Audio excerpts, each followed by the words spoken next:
Assalamu alaikum. This is Btv Chattogram welcoming you all to the English news from Btv Chattogram. Let's begin with the headlines. UK Labour Party's City Minister Tulip Siddiq may be compelled to resign on charges of taking flat as gift in London from person close to deposed Awamu League government. Different specialist doctors examined BNP chairperson and former Prime Minister Begum Zia's health in the London clinic.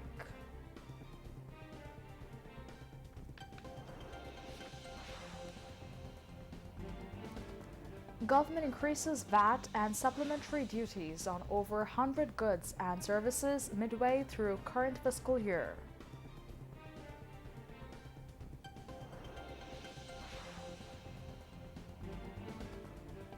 Country's lowest temperature drops to 7.3 degrees Celsius at Titulia in Banjogor, exposing poor elderly and children to intense miseries.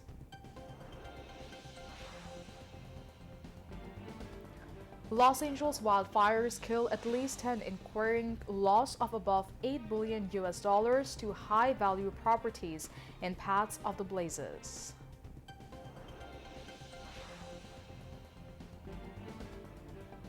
And Khulna Tigers suffer 28-run defeat against Durbar Rajshahi in BPL at Sylhet International Cricket Stadium.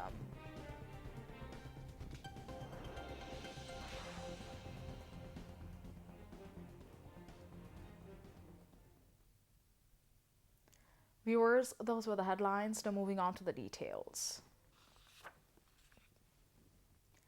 UK's incumbent Labour Party's City Minister Tulip Siddiq may be compelled to resign on charges of taking a flat in London from a person close to deposed Awamu League government free of cost.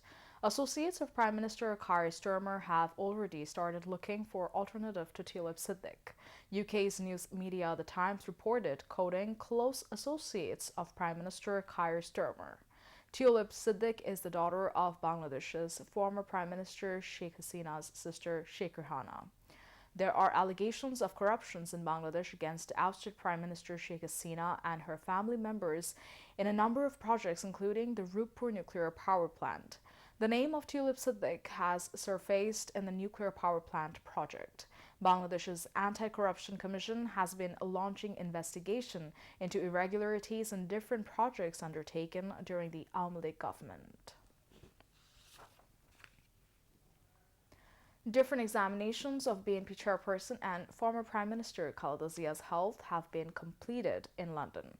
Different specialist doctors, including cardiologist, ICU specialist, internal medicine specialist, and physiotherapist, examined Begum Zia's health in the London clinic on Thursday. Later, some more examinations have been done as per suggestions of the specialist doctors.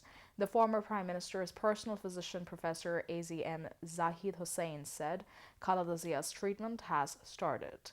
The former Prime Minister remains lively due to family members around her, including elder son and BNP's acting chairman, Tariq Rahman, after a long time, he added. The government has increased value-added tax VAT and supplementary duties on over 100 goods and services midway through the current 2024-25 fiscal year. Two ordinances related to these changes were issued on Thursday night. These are the Value-Added Tax and Supplementary Duty Amendment Ordinance 2025 and the Excise and Salt Amendment Ordinance 2025. Following their issuance, the VAT Division of the National Board of Revenue (NBR) released directives making the changes effective immediately. The rise in supplementary duty on mobile phone services will lead to higher cost for calls and internet usage. Similarly, clothing prices might increase, as will the cost of dining out at restaurants.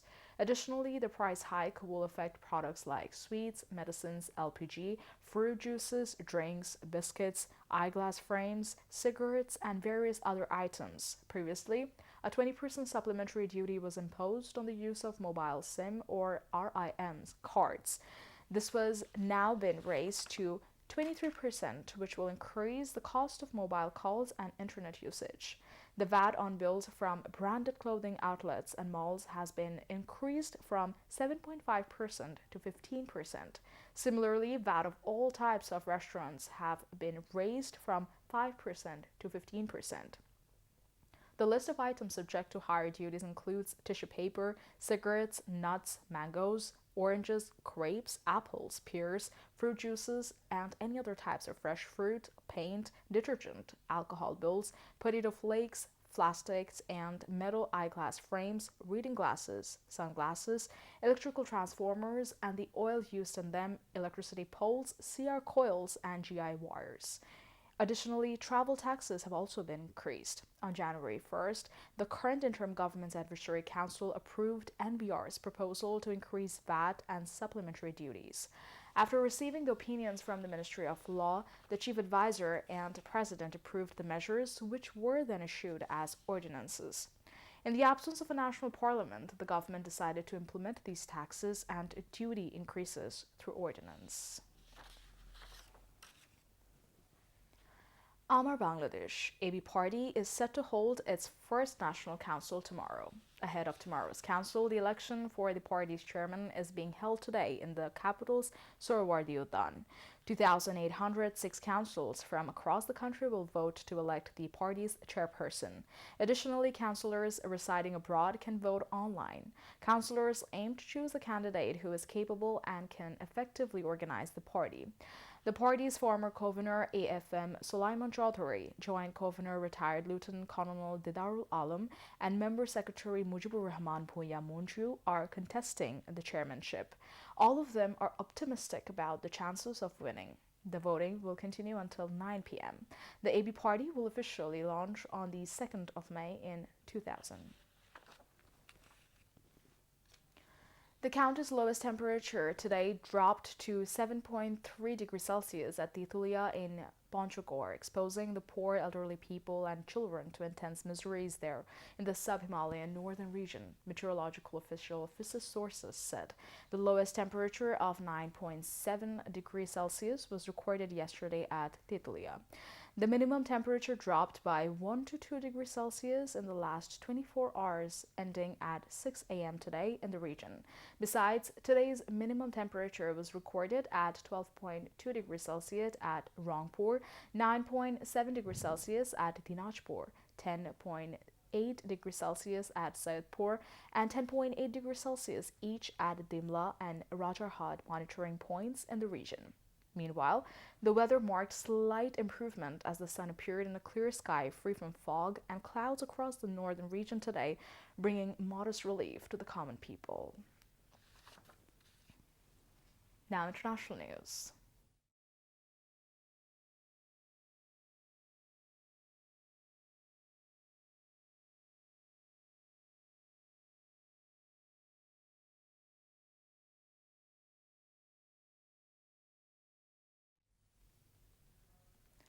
Wildfires in Los Angeles have killed at least 10 people as officials warn more high winds could further fan the flames.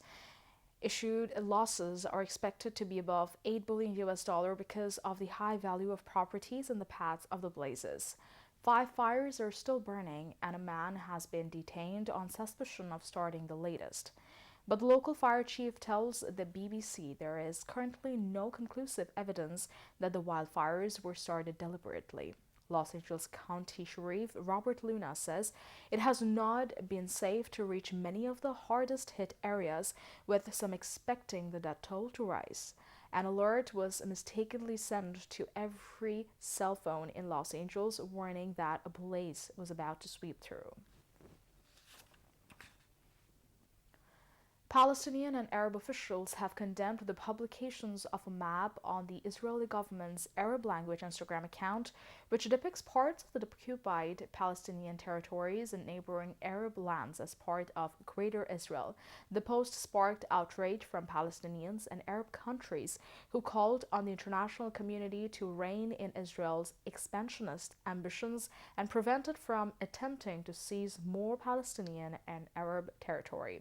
Qatar's foreign ministry said the map claiming to represent historical Israel was a flagrant violation of international norms, warning that Israel's evident aspirations could further hinder the chances of peace in the region.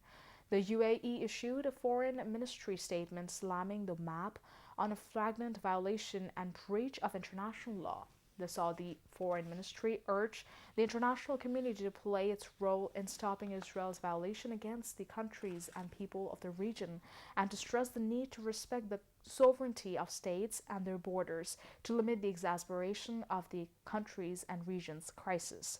Hamas also rejected in a telegram statement calls to annex territories marked on the map as a confirmation of the Israeli occupation's aggressive nature and expansionist ambitions. The Arab League also condemned the map, with Secretary General Ahmed Abul-Ghaith warning that the provocation risked inflaming extremism. Meanwhile, US and Arab mediators have made some progress in their efforts to reach a ceasefire accord between Israel and Hamas in Gaza, but not enough to seal a deal, Palestinian sources close to the talks said on Thursday. As talks continued in Qatar, the Israeli military carried out strikes across the enclave, killing at least 22 people, Palestinian medics said. The death toll from strikes on Gaza in the past 24 hours alone has surged to 70.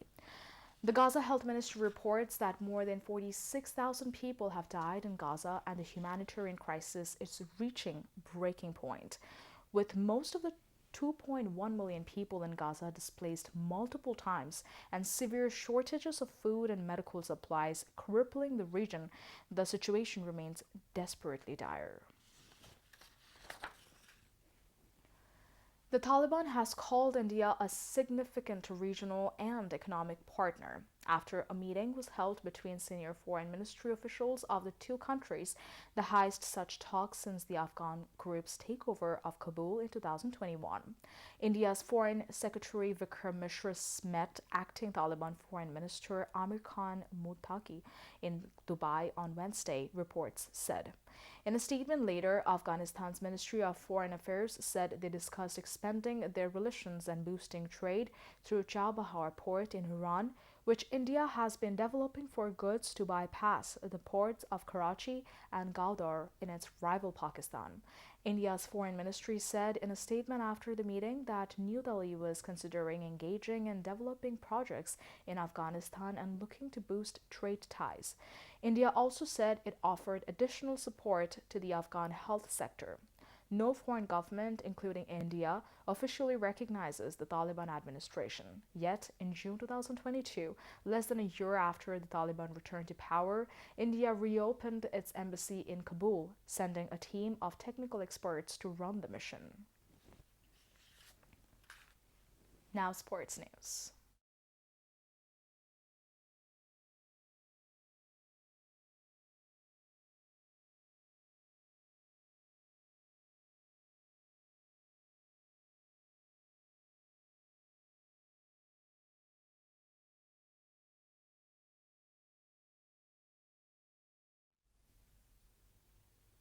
Cricket.